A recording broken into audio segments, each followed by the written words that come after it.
things is it's hard to define what is spiritualism or what is a spiritual church, because when you say spiritual, people say, I'm spiritual. And there's a difference. They have confused the word spiritual and spiritualism. In our church, the UCM, the way we have it, it's both. It's a spiritualistic, virtually non-denominational church. And so that's very difficult for people to wrap their heads around. So when you look at why we have it this way is because if you come in and you are a practicing Jewish person, you can talk about that spirituality. But you can also do card readings if that's what you do. We let you be who you are and wherever you find your spirituality.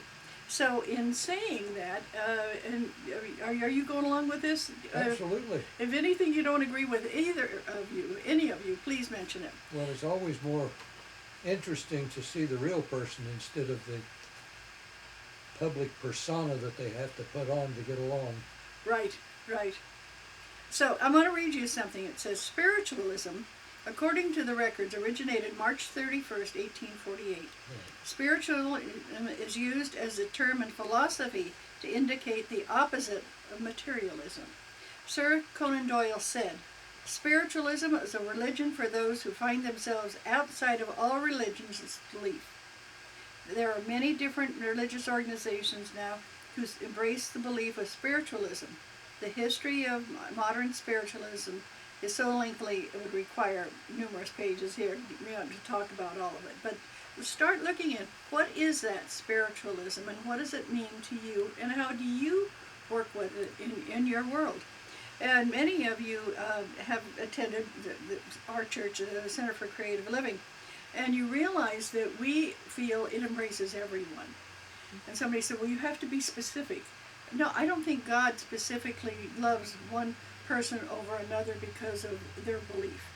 And so for me, that whether you call God Mother, Father, Earth, Wind, to me, it's that meaning that you put onto a being and an energy that you accept, whatever it is, as long as it's not negative. Because I know somebody once said, well, didn't you believe that Satan worshipers are okay? I said, I believe they have a belief, but it doesn't necessarily vibrate to mine.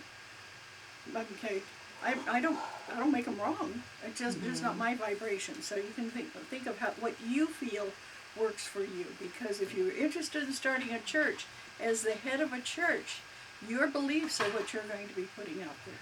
Yes, you are. And you will notice, and I wanted to come up with some names of some different charters that we have in UCM, and I think it says exactly what I was trying to say. Alternative Healing Connection, the Blue Rose Ministry. You don't have to write these down. These are just charters. Center for Creative Living, Center for Infinite Growth, Chapel of Spiritual Fellowship, Church in the Wildwood, Church of Light, Gateway to the Heart, Goddess Temple, Golden Light Institute, Golden Light of Christ, Haven for Spiritual Travelers, and I've got to mention this because he is one of my favorite. This is Red Duke, and he takes people on UFO trips, and that's his charter. He's a UFO What's specialist the name of his church? In Florida. Haven for Spiritual Travelers. Human Evolution Church, Light of Love, International Faith-Based Ministries, Memorial Chapel, Mother Mary of Holy Spirit, Reiki Center for Healing Arts, Spirit of Grace, Temple of Light, Temple of Love and Healing, Trilogy Chapel, Unity of Light Spiritual Center, Universal Church of the Master, and Universal Fellowship. All of those are under UCM. Uh-huh. Yeah, we have Those are the charters. 23 charters. In 83, I chartered one, Path of the Master, but I gave it up in 85 because my congregation, all 6 of them, had gone into different jobs and moved into different areas. Maybe in different areas. Yeah. But we had a lot of fun for those 3 years. And there's been Chapel of the Pines, and of course, Center for Creative And the Living. Rice Institute. Yeah, the outreach, and Right. they package rice for people in need of food in San Francisco. And so and when you decide, well, I want to do a charter. Okay, well, you can do it in just following some of these. You get an idea. Where are they all located? Are any Oh, local? do you want me to give you some Oh, of that'd the? be great. Okay. Oh, I don't have where they're located. I got it. Okay. They're some are in Colorado, some are in San Diego.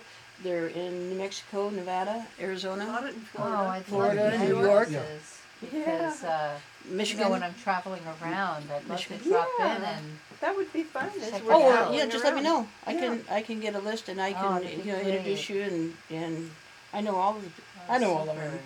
And they under There's Anya's under church here in they say Texas and- some of them have a specific faith, some of them are Christian, some Still of them are recording? unity I don't based, think so. some of them are the Reiki, and but it's interesting what they're based on. Okay, and so I want you to think about that. If you want to have a charter, what is your belief?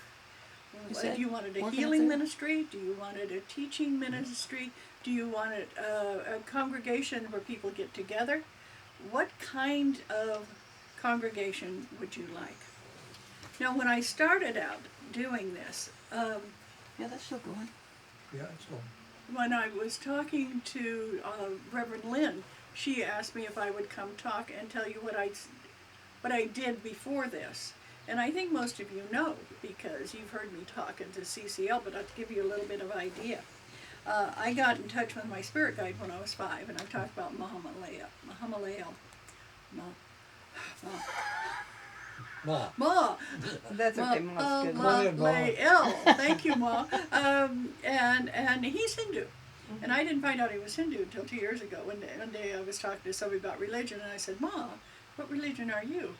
And he goes, Hindu, like, you didn't know that? and, but he's so universal in his feelings. And in India, they have been one of the few countries that allowed different peoples of different religions to come in, which you don't realize. There was times when we first started that there were religions that were not accepted in the United States. And there's still some parts of the United States that they're not accepted. So just think about that. The Hindus have been around as one of the longest religions, and they're the most accepted. And that's, I think, really interesting. But for me, right after I was born, I was baptized Episcopalian. And then we moved to Lancaster, and the closest church was Methodist. And when I went to the Methodist church, I was in the first few grades, and they gave you a pamphlet to read. And after you read that, they gave you the New Testament to read. And if you read the New Testament, you took a test, then they gave you a Bible. And after you read the Bible, then you could start, they would say, okay, we're going to give you other things to read. Well, being the bratty Dottie that I was, I started reading the Bible, and I found dirty words. Mm-hmm. There was a word, harlot. I had to find out what that meant, and that was a bad woman. So I underlined it. And every time they said the word ass, even though they were talking about a donkey of some kind, I'd underline it. Every word that I thought was scandalous, I underlined. Unfortunately, I underlined them in red. Well, when I got to a Bible that what Jesus said was underlined in red, I was, oh my gosh, I knew right then and there that God was going to come strike me down. You know, when you're 9 years old, everything's black and white. And I was a bad... Except what's underlined in red. underlined red, and I was a bad person. I just knew that was going to happen. And but I think of that. We forget what the naivety of young people. No wonder they talk about give me a kid until they're 7 or 8 years old, is what Hitler said. And I thought that was the. What? I thought that was the Catholic Church that said that. No, it wasn't. No, it could have, but that's what Hitler said. And that's why the Hitler Youth, and they started them at an early age because of the indoctrination. So it's very difficult for a young person to believe in anything but what they've been told, because they're not ready to search. But as you get to be our age, you're going to find that people are ready to search. They're open, and I think it's wonderful that we have so many people that are opening up and saying, I'm not Catholic even though I was raised that. I'm not Jewish even though I was raised that. I am a searcher. I am looking. And that's what I see that UCM does, is it gives them a platform to use for that seeking that we did. So here I was Methodist, I learned all about the Bible. Then my dad came home from the Second World War, and he had shared a foxhole with a Catholic priest and decided that what we really were Catholics. So I didn't have to go to Catholic school, but my siblings did, and they really learned a lot. They sent me to catechism and I got tossed out, so they decided I wasn't going to return to that. But anyway, then my dad was running for an office, and the Catholic priest didn't like the idea that it was a different political group that my father was running for this political office. And he got so mad he changed and became a Baha'i. And most people don't realize that in the Baha'i faith, you can't run for an office. It's a non-political faith. They don't even they have temples where people can go, but they don't have organized churches. They don't believe in that type of organization. So we became Baha'is. Well, then my mother and father got divorced, and my mom married a fellow who was Jewish. And so now we were having lox and bagels for breakfast, and and learning some of the Jewish philosophy. And so that was why, when I talk about being everything, it seems like I had a touch of everything as I was growing up. At that point in time, I discovered Ernest Holmes, and I started reading Ernest Holmes' philosophy and really enjoying the science of mind. And one day I was sitting there, I thought, Dr. Ernest Holmes, I've heard that name before. And I talked to my mom. I said, did I ever meet Dr. Ernest Holmes? She said, oh, don't you remember? I said, what? She said, you came in and babysat Maria's kids, and we brought our kids, and we all went to a lecture by Dr. Ernest Holmes out of Los Angeles, and we brought him back with us to sit around and talk and have gingerbread and coffee. Oh, wow. And you were serving. I was about 12 at the time, and you went up to Dr. Holmes with a plate of gingerbread and said, would you like some gingerbread with whipped cream? And Dr. Holmes says, no, thank you. And you looked him right in the face and said, oh, I'm so glad that it makes more for me. And he turned around and looked at everybody and he said, that's what I was talking about tonight in the lecture. Being real. Being real. And she said, everybody remember Dottie meeting Dr. Holmes. And Except Dottie. Except Dottie. So here I am later on, and very interested in science of mind because it seemed to answer all the questions I wanted. Well, I started studying science of mind before they started changing his writings. Yeah. Where he was talking about astral travel, and he was talking about spiritual and metaphysical things that I had done most of my life. So there was a kinship. Well, I started taking classes and picked up one of the books, and it was different. It had been changed. Mm-hmm. And at that point in time, I was becoming a practitioner. I thought, wait a minute. There are things that I want to do as a minister and as a practitioner that now they're saying you don't do in the Science of Mind Church. Mm-hmm. And one of them was no hands-on healing. You heal as a treatment, but you don't touch the other person.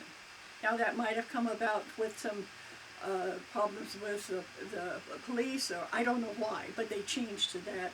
And the other was you couldn't do readings from the podium, spiritual readings from the podium, and that was another thing I did. So I thought, I don't know. I by then had become a minister. In fact, I was associate pastor. Mm-hmm. And I thought, this doesn't work for me because I'm not following my true path. And so I had an office right next to Reverend Angela DeBry of Solar Cross. And she was a UCM minister. And one day she said, why don't you change your ministry and become a UCM minister? And at that time, she was teaching a lot about the goddess. She was teaching a lot about things that were happening in Sedona. Mm-hmm. She was taking trips to Sedona and getting in touch with Paige Bryant and all these wonderful people and doing her work. And I thought, I think I will. So I changed my ministry. And that has been, it's 20 years ago this year that we formed our CCL, Centers for Creative Living. Now, go back to where I was before. I was in the Science of Mind Church. I left I came over and started my business under the Safe Place. Spiritual awareness for enlightenment. Spiritual Awareness for Enlightenment. It Right. was a safe place. And I read an article that they had announced in the county, and I think it was statewide even, that if a kid is being abused or is scared, he can get on any bus or talk to any policeman and say, take me to a safe place. And I thought, well, I can't. That's too much conflict. That I don't want a kid showing up thinking that this is a place they're going to be safe and the door's closed, you know. So I thought, I was a minister the first time at the Center for Creative Living, and they had closed. So I called the office at downtown for fictitious firm names, and that fictitious firm name was available because they had disbanded. So when people say Center for Creative Living, that's been around for a long time.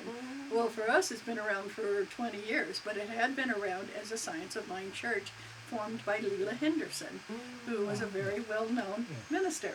Yeah, You remember Leela? Yes. Yeah. And so if you ever think, Center for Creative Living, that sounds familiar. That's where it started. Yeah, I got my ordination in '78. We were up in the office was up in San Leandro then, Right. and I did some readings up there. Mm-hmm. That's what I started, was in San Leandro. Is Yeah, that right. Science of Mind also? Yeah. Is I that was Science with, of Mind? No, Devil's that but guy's name. he's talking about UCM. Oh. Yeah, UCM itself. He's been part of UCM for a long time. You know, when I where Leela Henderson had her services was in elementary school, and across the street was where Bertie had started, and at that point Lavona, was right up there in between Sandy and Bertie. Lavona had her Lavona Stillman Hypnosis Yeah. Center was there. And so I just kind of walked across the street, and so it was all very close. And, Margrove. Yeah. Oh, yeah. What? Dr. Margrove. Uh-huh. He's the one who signed my ordination. Great. Nice. It's been around for a long time. Oh, because you I reduced it sure did. and then put it in plastic. That's wonderful. Oh, that's a great idea. That's a great idea. Yeah. Good job. Well, I could carry it as a business card. Yeah. Good. I That- have mine, that but was it's getting a brilliant. little wrinkled. Yeah. Yeah. That's perfect. Thank you so much for sharing that with us, Meg. So anyway, now it's 20 years later, okay, but that's how all of that happened, where during that time I made a living doing psychic readings. And before I had moved to the James Lick Mansion, and where I met Angela, I had an office in Moore Park Avenue, and right off of Saratoga. I was there for quite a few years and did psychic readings, did retreats, did things that I'm still doing, and I did a lot of traveling. And one day somebody came in and said, I saw Monica Svoboda in this office. Monica Svoboda is a well-known psychic and a UCM minister. And I said, really? Yeah, for almost 50 years. And I said, really? And he said, yeah. She took over for Sylvia Brown. So the office I was in, Sylvia Brown was in when she first got started. Monica Sepulveda was in when she first got started, and I was in. I mean, why? The Paulson office properties, I don't know why, but that coincidence there I thought was very, very An interesting. office Q.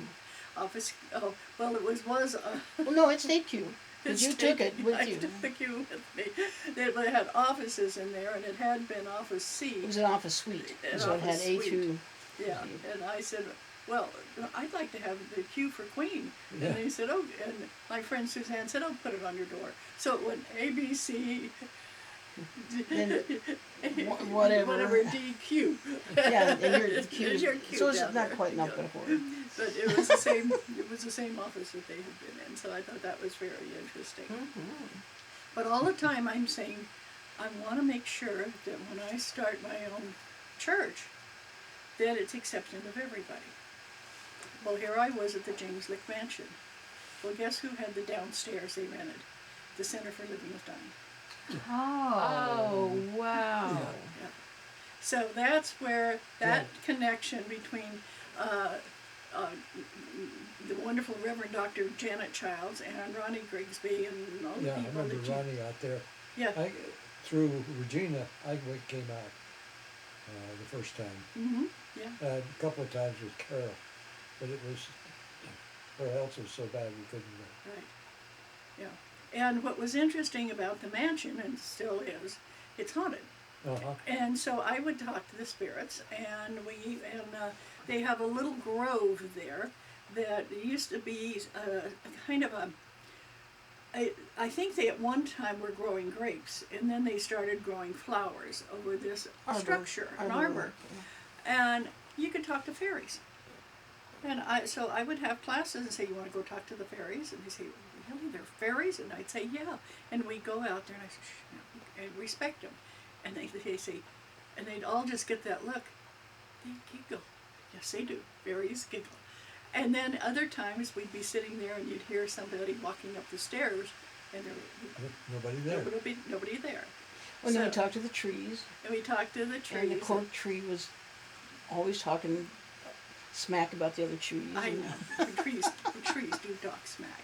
But what a wonderful place, because it had been there since 1853. What a wonderful place to have our first church start.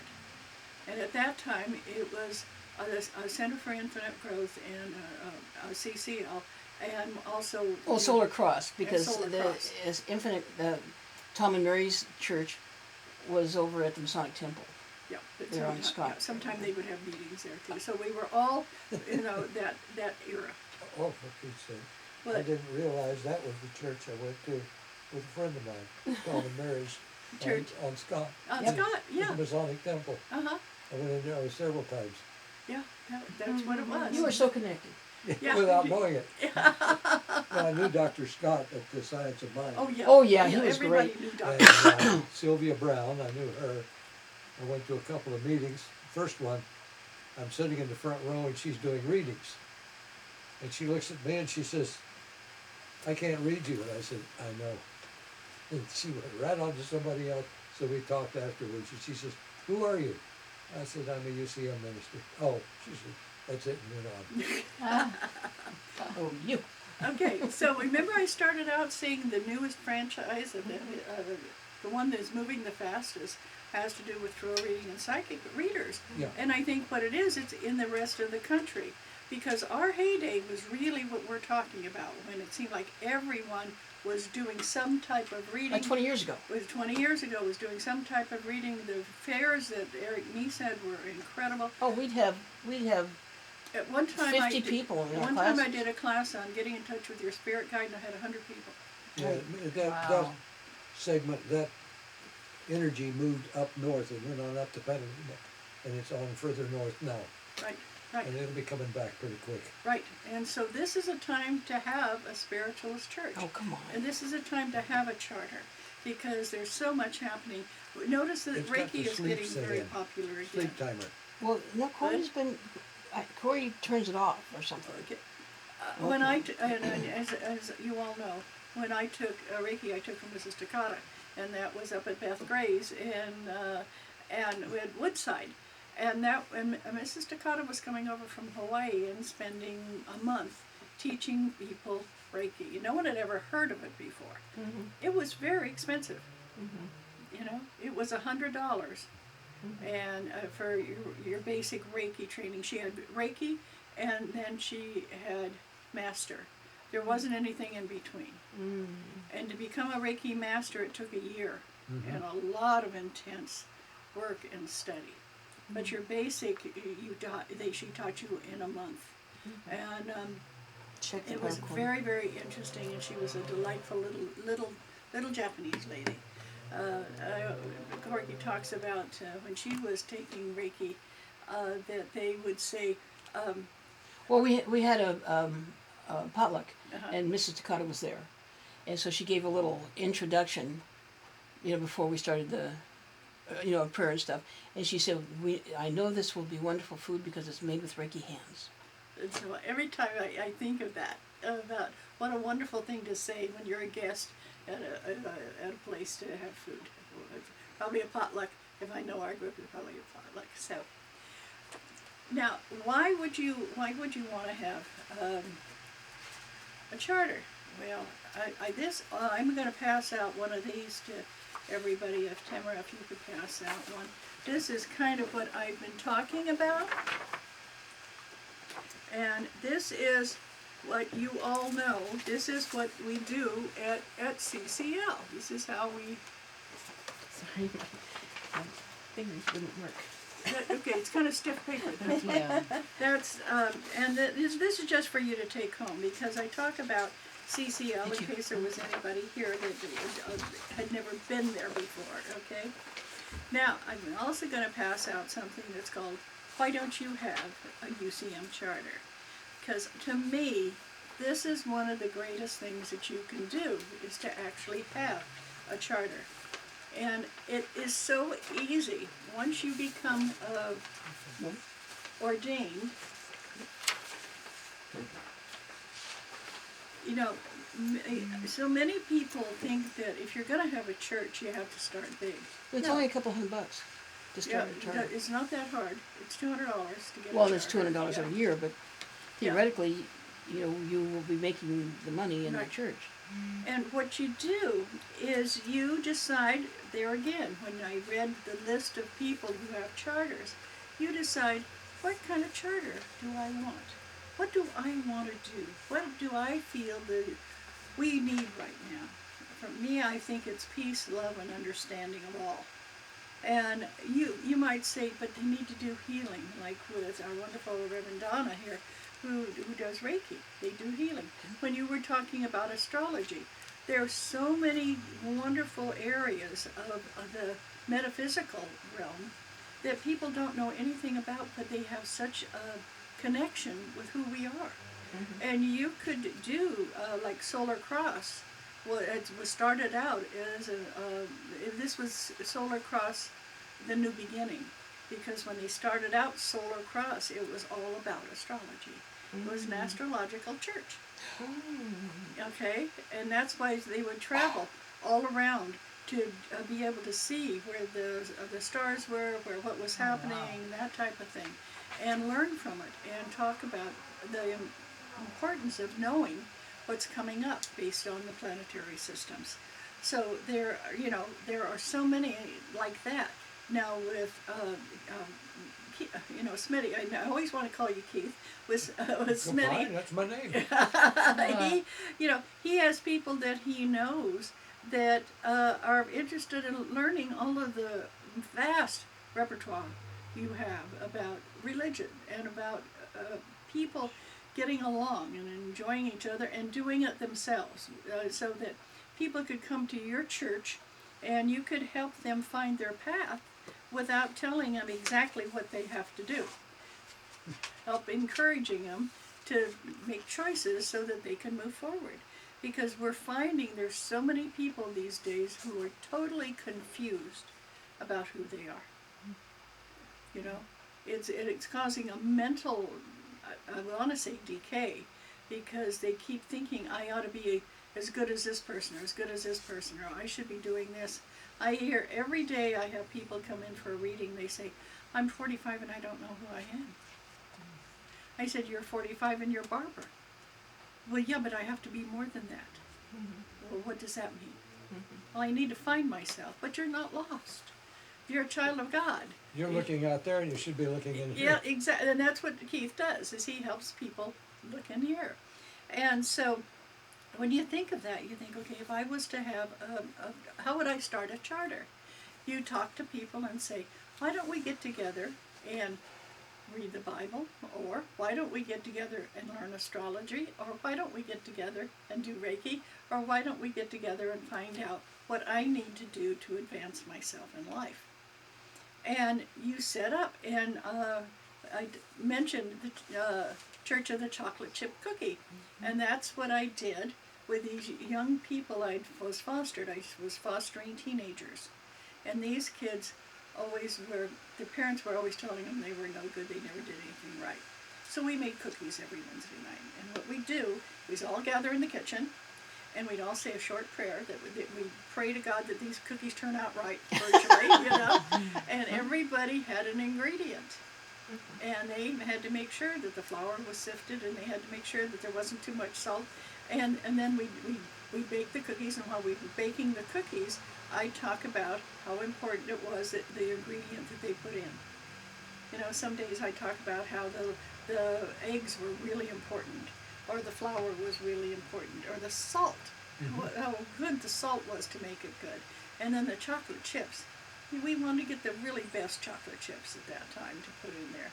And then whoever cracked the nuts, if they did a bad job and you bit into a nutshell, you know, so that sounds like, oh, I'm just going to pour the nuts in the cookies. It's a very important. Somebody could lose a crown over that, you know. And then after they were done, then we'd either have milk or coffee or tea, and we'd sit down and enjoy the cookie, not just gobble it down. And we'd sit there and take a bite and say, what do you taste? I can really taste the chocolate chips. I can taste too big a nut in here. Yeah, but it helps the flavor. Well, yeah, okay, then it's not too big of a nut, you know. But we would do this positive reinforcement of something as simple as making cookies. And people said, you know, that was the best church service they'd ever been to. And it was usually 4 teenagers, sometimes 5 or 6. Because when their friends learned they were making chocolate chip cookies on Wednesday night and got to eat them and take some home, they decided that was a pretty good deal. And so I started feeding people in my first church, which was the Church of the Chocolate Chip Cookie. And looking at that, you'd say, well, was that really a church? It is if you say it is. It is if you say it is. Why wouldn't it be? Exactly. And so now you can get a charter that, with all of this that I did, I wasn't chartered at that point, so I didn't have my 501c3 status. But when you start doing your church, you can, if you're giving church services in your living room, you can write off. Talk to your accountant. You can write that off. All of the work that you do in advertising, putting together your computer, as far as your website, all of that, you can write that off as far as the taxes go. I'm probably one of the few ministers you know that thinks that churches should pay some taxes. It doesn't make sense to me that you can write off everything. You can write off your house if you say it's a parsonage. Think of, you know, a big church. They have a church and then they have where the minister lives. That's a parsonage. They can write that off. And I've never written anything off like that. But there's so much, when you look at the 501c for churches, nonprofit. And depending on how you have to dress, you can possibly. If you have your robes that you can write off. Some people say I have to have my nails done, you know. I probably should have my nails done, but I don't write that up. But there's things like that that you don't even think of when you are running a quote church. Now, they are going to really you have to make sure that if you're hiring somebody, you're going to pay them, and then you get into payroll taxes and that type of thing. That's not what I'm talking about. I'm just talking for you running your own church. There are things that you can do that you'd be amazed at as far as writing it off. But the other thing that to me is so much more important is being there for people. Watching them heal, watching them learn something new, watching them mentally and emotionally be able to start looking in the mirror and saying, I'm wonderful. You know how difficult that is for almost everybody? When I'm up at the podium talking, I see everybody's face. And when I said, I want you to visualize coming out of the shower, looking into a mirror stark naked, and saying, I'm the most beautiful person in the world. And how many people look down? They no more can think of looking in a mirror and saying they're beautiful than fly. And I know people think, Dottie, why do you keep telling us that we're beautiful? We should know it. Yes, but when you look out there and you see those people, you go, oh my gosh, they don't know it. They're a beautiful child of God. So think about that. And you can start out with 3 people gathering together and have a charter. And what Corky was saying was there would be people that they get together and they hand out rice. Anytime you want to do any charity work, it really helps if you have a 501c3. Okay. Now, to get a church and to start it, unless it's your name, it could be Donna Christensen. She could have be. to Christensen. You need to get a fictitious firm name for your. You don't need to be incorporated. Okay, most people seem to think if you're a church, you have to be a corporation. Yeah, so with UCM, it would be the name of your church, and then it'd be UCM and what your charter number is. So we're the Center for Creative Living, UCM 801. And that's our title. Now, if you want to go on and become incorporated, that's perfect. I mean, that's fine. But most of us, it's a small enough church that it works. But talk to your accountant, talk to your bookkeeper, and say, what do I need to do? And I really, really welcome people doing this. Somebody said, well, I want to come to your church. You can. There's no reason you can't have church services on Wednesday night and bake chocolate chip cookies. I mean, you can do it any time. Saturday afternoons would be a great time to get people together. Well, we have churches that feed the homeless, and that's basically what their main gig is that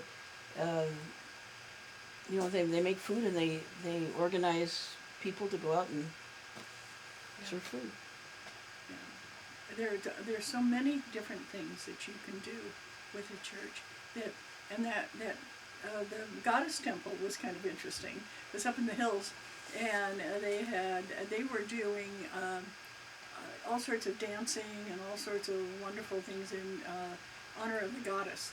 And they were putting out films and music, and they had a room bigger than, probably about the same size as this office, full of costumes where they could dress up in different It sure costumes. felt bigger than that, didn't it? Yeah, it felt huge because it was all costumes in this room. And this one, it was interesting because the fellow who invented or brought about spirulina, this was his wife, Christopher Hills, and his wife Penny. And Penny Slinger Hills is a UCM minister and of the Goddess Temple. And so she has done some wonderful, interesting things.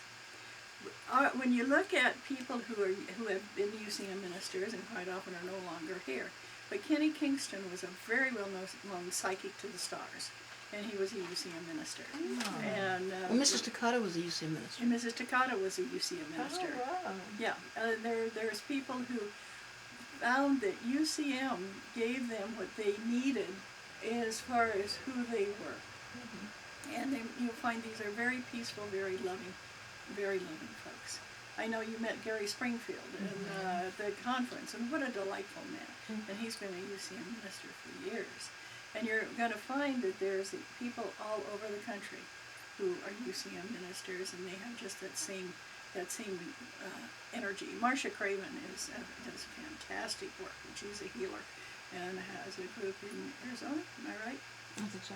Yeah. And then Novak. Sarah Novak has a UCM In Florida, church St. Petersburg. St. Petersburg. Arlene Phelan has moved to Florida, and she has She left Arizona? Oh yeah, she's been She's in gone Lake about Placid. 4 years. Yeah. She's where? Lake Placid, That's Florida? That's New York, I thought. Lake something. Lake something, yeah. Maybe Placid's not the word. Yeah. Okay.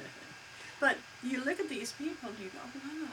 When Virginia Seen had her church, and she just really loved being a UCM minister, and that woman was, I think, as close to sainthood as anybody I've ever met. She was an incredible woman. And so we have this history of people who are very kind, loving, supportive, who started, like, is it the Wills that have Barbara and Ron Wills.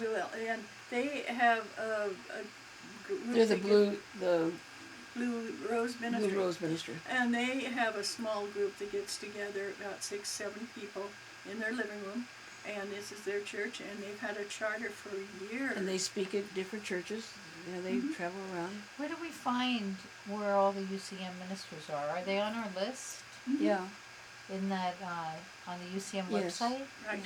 On the UCM, they should be on the UCM website. So, How many are there? I mean, it sounds 23. like there's a lot.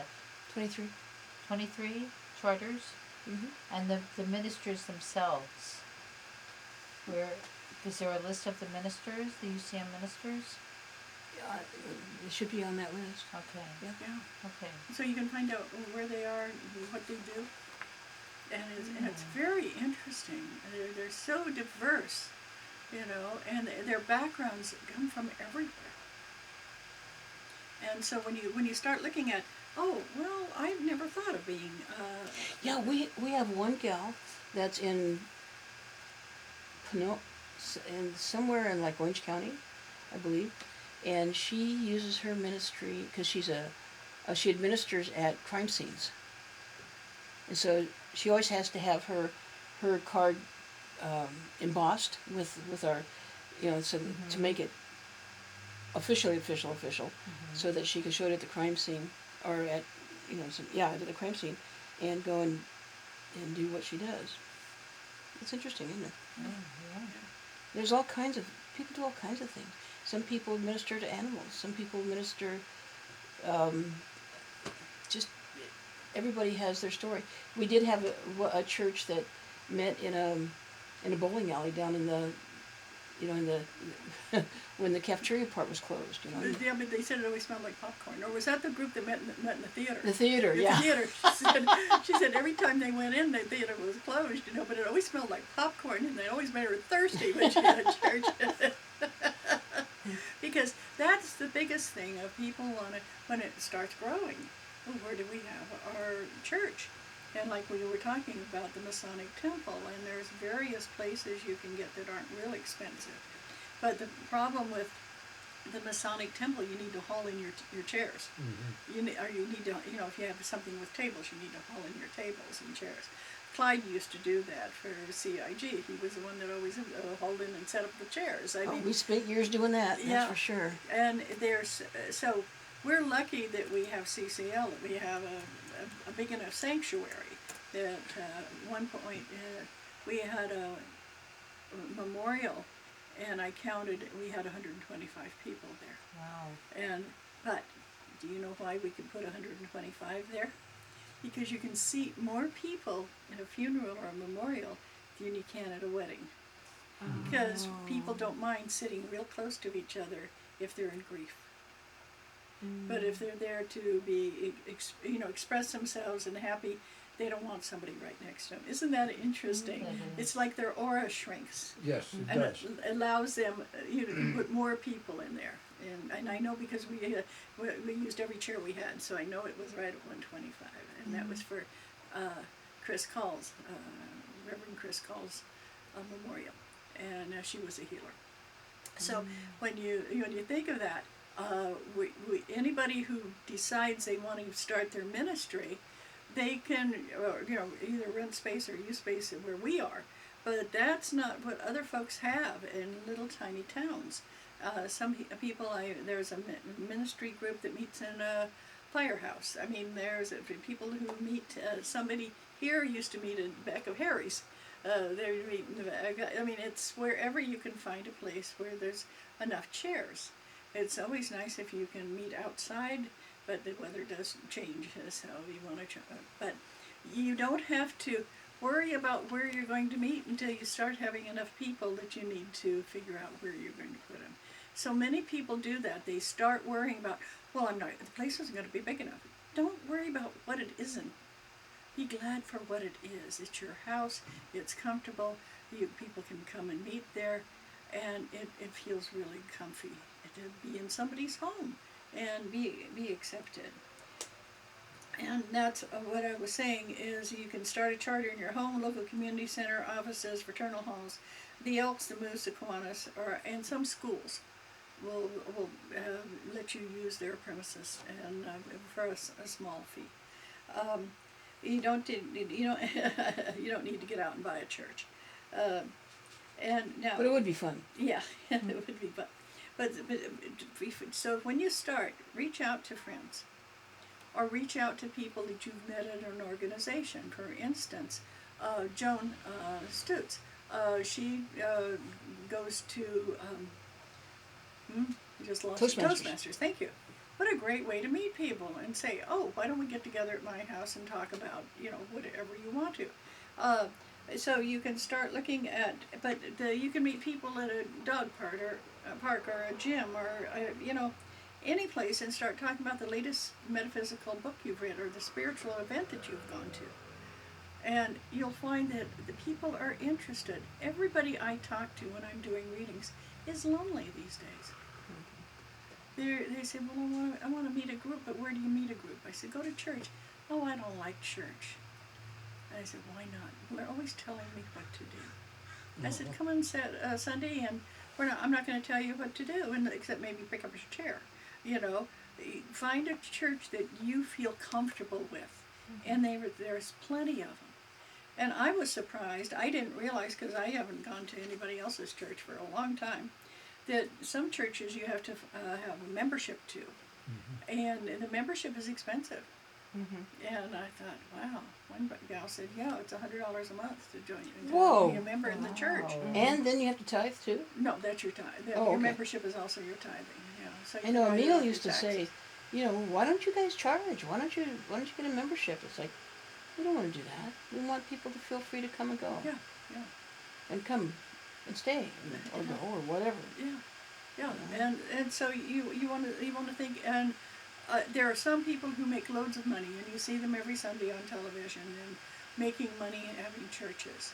For them, they went into the church with an idea of making money, I think, because it looks like that, the way that you have it situated and set up. For us, that's never been a thing. Well, No. there's one that I really like. Joel Osteen. He does not take a salary from the church. All of his money comes from his trips, his books, his CDs, and his talks. He does not Yours take a is- yeah. salary out of that church. I mean, not that having a church you don't earn it, but yeah. Do you want me to tell you what I do? All the money I make doing readings goes into the church. Yeah. And then I get a salary. Yeah. And the salary is not what I've made. Yeah, it's I 1 make week's about worth of what? $2,500 a month doing readings, and I take $1,000. Somebody said, well, Dottie, you ought to give yourself an increase. And I said, why? As long as I'm making it and I'm enjoying myself, why do I need any more money? I know that's kind of a silly attitude, but that's the way I feel. So, Well, we'd rather have the church. There they are, telling you what to do again. I know. They tell us what to do. Yeah. But it happens to be my board. Yeah, that's another thing. You need a board, and the board is the president, vice president, secretary, treasurer. and treasurer. And you don't have to have that many people. The president is that, but you can have a treasurer secretary if you want, or a vice president treasurer. And then we have other just lay members that are on our board, because that way not everybody has a heavy job to do. And then we have open meetings, so when we do have a meeting, everybody's invited. Yeah, everybody's invited. Yeah, so we'll say, okay, we're going to have a board meeting, and everybody's invited, and you come into my office, and that's usually how many people are there. There's about 8. There's our books are pretty much open. If you want to know how much we make, I'll tell you. Yeah. So when are the board meetings announced? Because I never hear, are they announced at the beginning of They service? announce when I feel better. That's been the problem. Last year I was so sick, we only had 2 board meetings, and this year we've only had 1 so far. Oh. So, by law, we need to have 1 a year. That's why Membership UCM meeting. has one big meeting, the membership meeting, Right. and that we have the conference. Okay, but the board meets more times than that. Quarterly, yeah. But they Do don't you ever put it in the Oh, yeah, newsletter that goes out? Oh yeah, sure. Okay. Yeah, now you'll notice it. And Okay. you say, okay, I Right. can know that.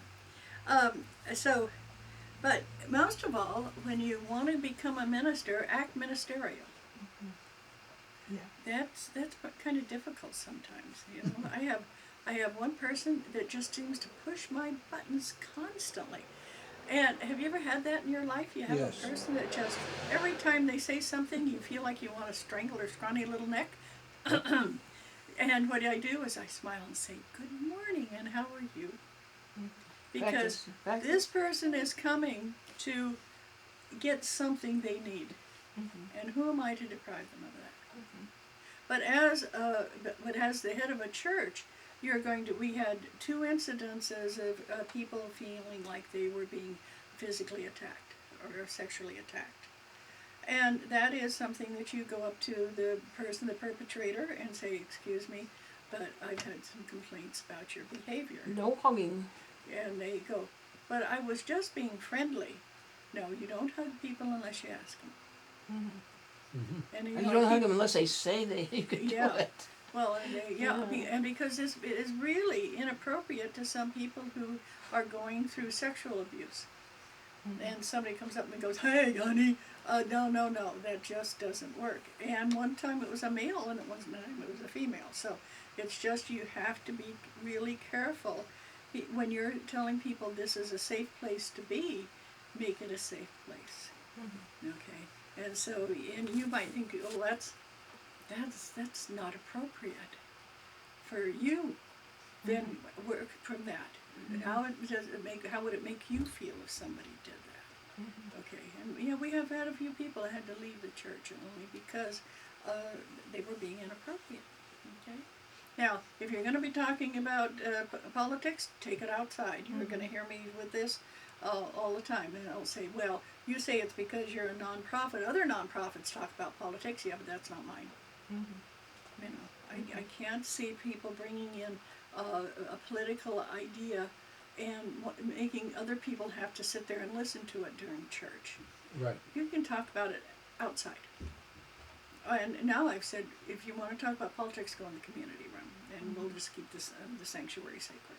Oh. Yeah, we'll lock the door and let the winter out. Yeah. Okay. Number 3 on the white one. It says, "Why should you start church order?" Okay. And I'm going through all of the things of what we do. And the biggest one that I'm so proud of is our AIDS retreat 4 times a year. And I'm sure you've heard me mention this. Not only was I there with the Center for Living with Dying, as that's the way we started, and they started talking about doing AIDS retreat, and then I had a place that they could do it that had more space. But also my brother died of AIDS, and so for me that's one of my charities. And the idea that they were going to have a group meeting together, that was one of my favorite charities. I've been talking about that, and I'll probably cry because my brother Bart's birthday was today, and he would have been 67. And so my sister called and said, today was. I said, "Yeah, I know. That's Bart's birthday." So so there, what I'm doing is I am being my authentic self.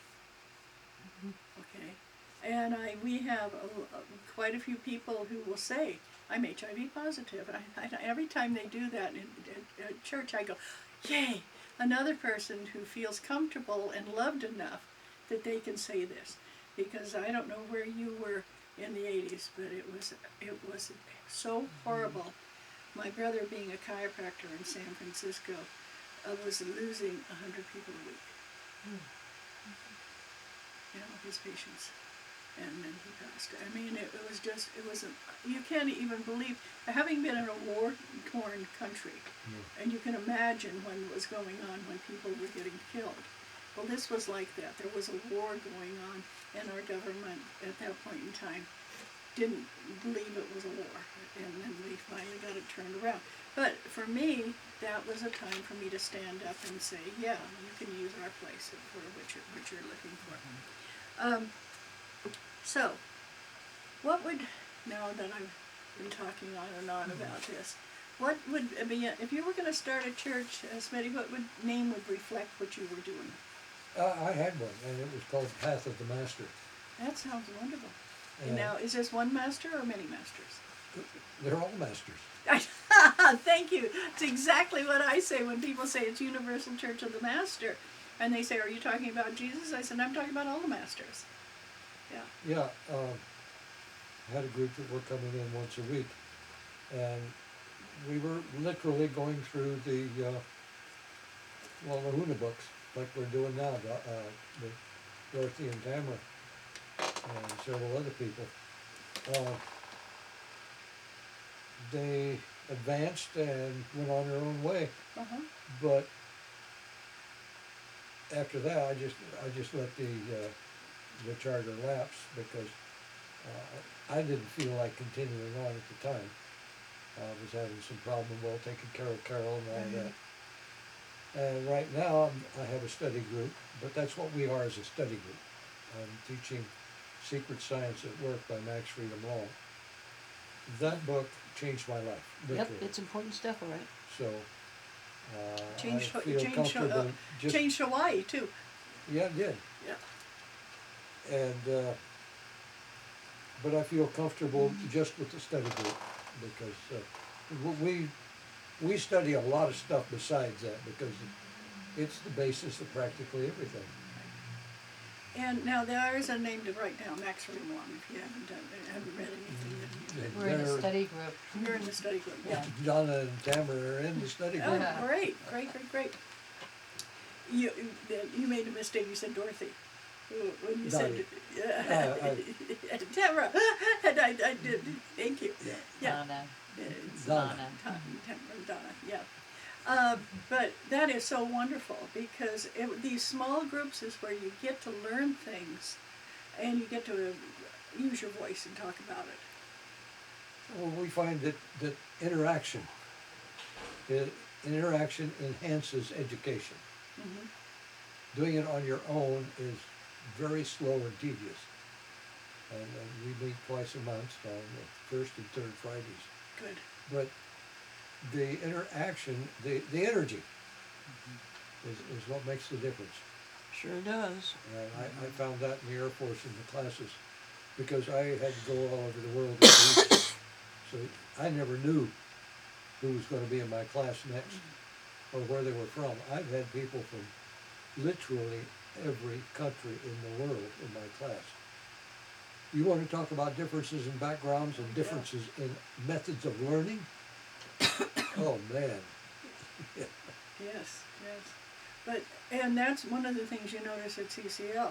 Yeah. When people are free to raise their hand and stand up or say whatever they want to, because that's that interaction Yes. that I think is very important. I'm so glad that you've got that going. Yeah. Yeah. So, Tamara, what kind of church would you like to have? Charter would you like to have? Probably more healing than anything else. Mm-hmm. And would that be physical or emotional or spiritual or what type of healing? All of it? I couldn't have all of it. Sure, you can have all of That's the whole it. thing. I'm a big believer in having all of it. Yeah. And, I don't believe you can have one without all the others. well, there are some people who do. Yeah, I You know, we That's our watch them problem. work with that. They feel like it has to just be one path and one way. Yeah. Any idea what you'd call it? It depends on where. I think I'd like to make sure that the local people, Mm-hmm. it would mix with their thinking. Good. So I'm not sure where I'm going to end up yet. Right. So I've got to give you a name that I was working with my dad, my father was an attorney, and I was a paralegal for years. And we had this group of farmers come in, and they wanted to incorporate. And my dad said, well, what's the name of it? And they said, Esoteric Incorporated. Isn't that a great name? I But like for that. farmers? Yeah. You know? And I've never forgotten that because, you know, we were thinking Red Bull That's Incorporated or something like that. Yeah. But esoteric kind of says it all, you know, Yeah. brings it all together. Yeah, the Academy of Esoteric Studies. Yeah, it really, so I've always thought of that. I might name something that.